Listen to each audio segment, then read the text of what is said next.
Welcome to our channel. Today we how to back up your Microsoft Azure IoT smart home device templates, complete guide step by step clearly.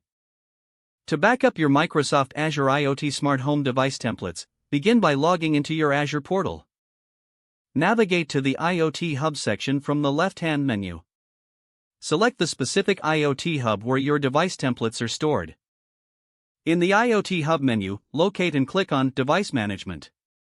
Look for the Device Templates option and click to access it.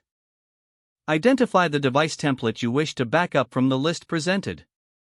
Once selected, click on the Export button usually found at the top of the page. Choose your desired format for the backup file, typically JSON or YAML. Confirm your selection and initiate the export process. The system will compile your device template data into the chosen format. Once the export is complete, a download prompt will appear. Save the backup file to a secure location on your local device. To ensure the backup is successful, navigate to the location where you saved the file. Open the file using a text editor to verify its contents. Now, repeat the process for any other device templates you'd like to back up. Consider implementing a regular backup schedule to maintain updated copies of your device templates. By following these steps, you can effectively back up your Microsoft Azure IoT smart home device templates. If the page does not load, refresh the browser or try again in a private or incognito window.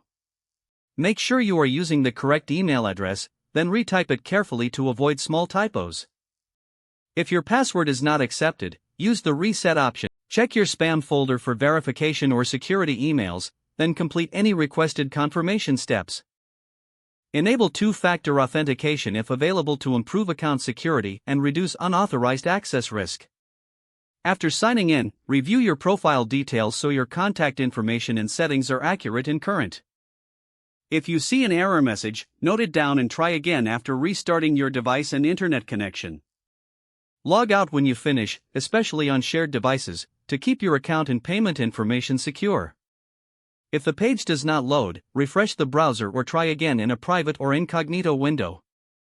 Make sure you are using the correct email address, then retype it carefully to avoid small typos. If your password is not accepted, use the reset option and create a new strong password you can remember. Check your spam folder for verification or security emails, then complete any requested confirmation steps. Don't forget to like this video and subscribe to our channel for more step-by-step tech guides.